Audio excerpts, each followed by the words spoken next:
Hello there, folks. Welcome to this video.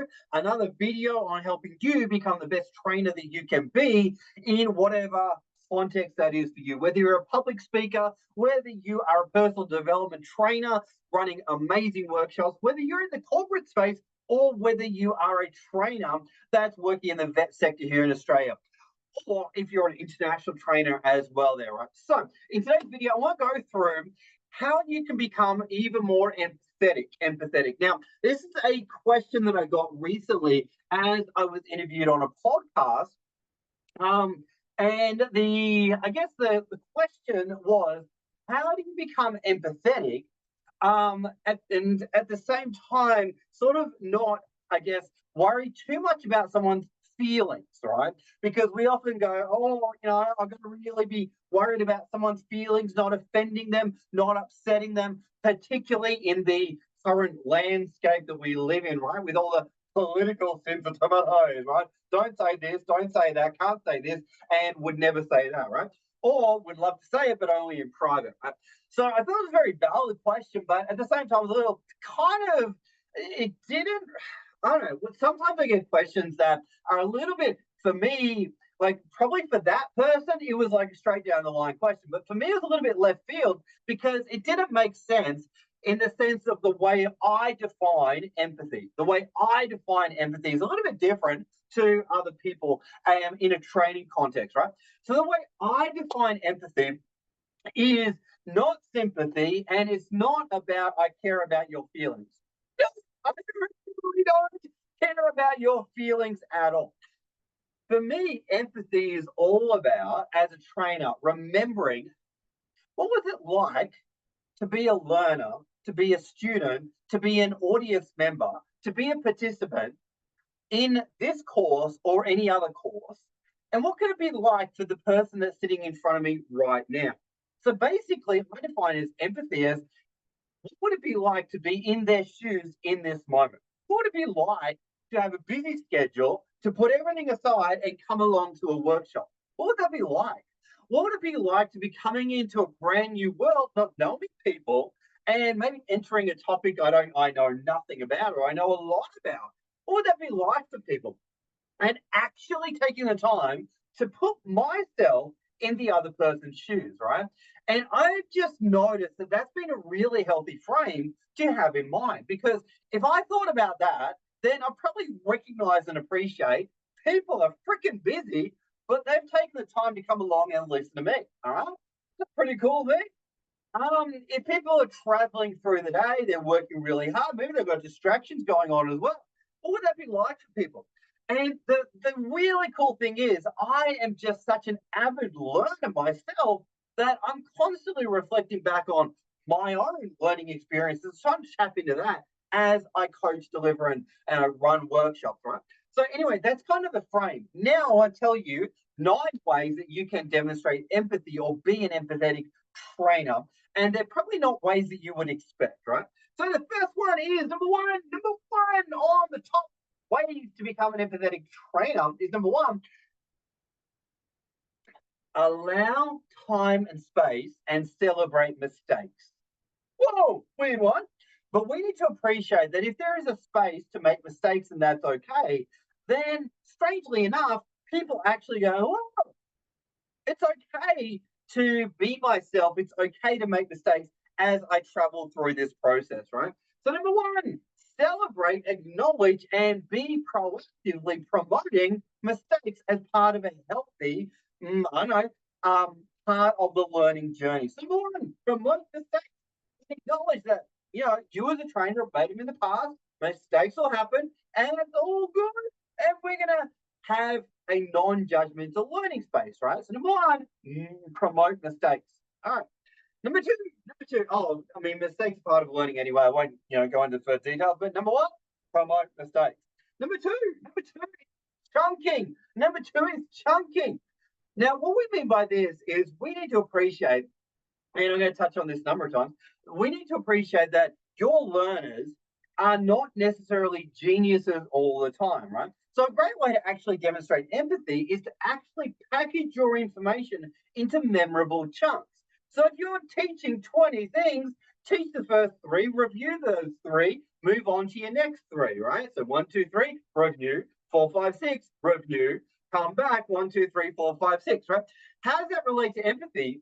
Well, you're realizing that for your learners, they have a capacity on what they can take in. So you're being empathetic. You're going, all right, what's it like for a person to receive information? They probably need it in chunks, right? In chunks, and they need to have it delivered in memorable moments, right?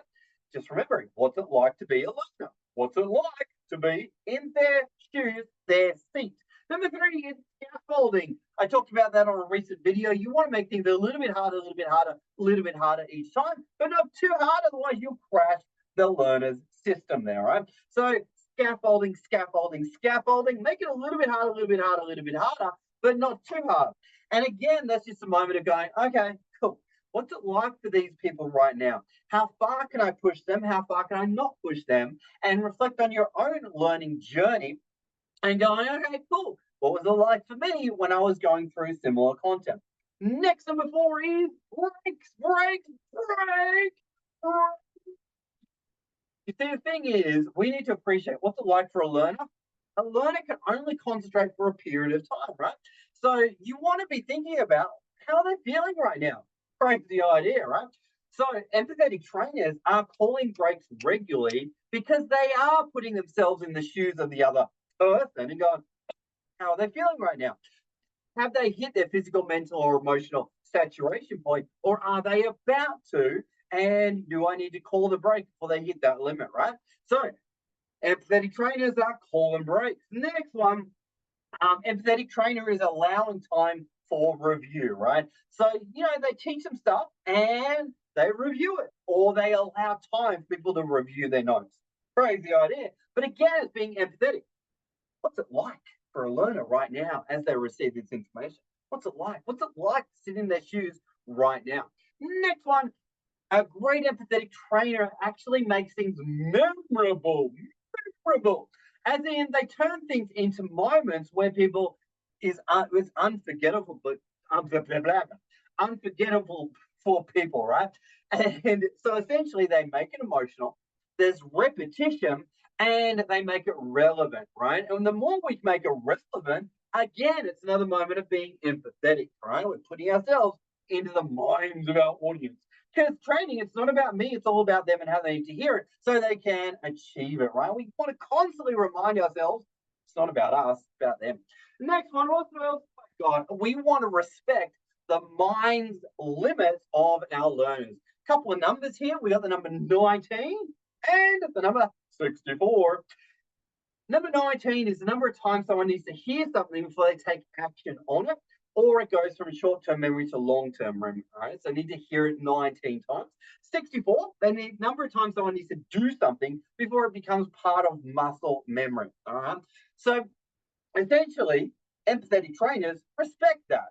Empathetic trainers don't say, oh, I've taught them once, so yeah, they're going to be all over it. No, empathetic trainer creates moments where people do it, they receive feedback, they do it again, do it again, do it again, and receiving feedback through the process. An empathetic trainer just knows what it's like for skill development to actually take place, right? What else have we got here, folks? We build up people's confidence, right? Empathetic trainers, we build up their confidence. How do we do that? Well, we strategically allow moments of self-reflection by our learners, right? How do we do that? After they do an activity, we're going to ask them 2 magic questions. Number 1, what are you really happy about with what you just did? What are you really happy about with what you just did? What are you really happy about? All right, well, I'm really happy that blah, blah. Or I'm really happy that XYZ happened. And the second question we're going to ask our learners to reflect on is, what is getting easier for you? What's getting easier for you? And by asking these questions, we are strategically building people's confidence up every time we do something. We're going to challenge them, but we're always going to come back to asking those self-reflection questions. And last of all, and I'm not going to give this away, I'm going to say, buy my book. Now, in my book, I talk about tactical empathy, and I also talk about accusation audits. Tactical empathy and accusation audits. Now, These two concepts I borrowed from the amazing Chris Voss, who has written a phenomenal book called Never Split the Difference, right? So I've literally, in the book, talked about those concepts, and I quote Chris, and I give all credit where credit is due there. But accusation audits, tactical empathy are going to really take your empathy skills to the next level, and you'll be able to really build and show deep levels of empathy for your learners by using tactical empathy and accusation audits, right?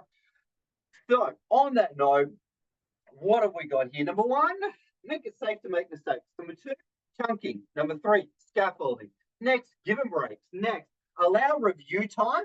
Next, make it memorable. Absolutely make it memorable. Respect the brain. 19.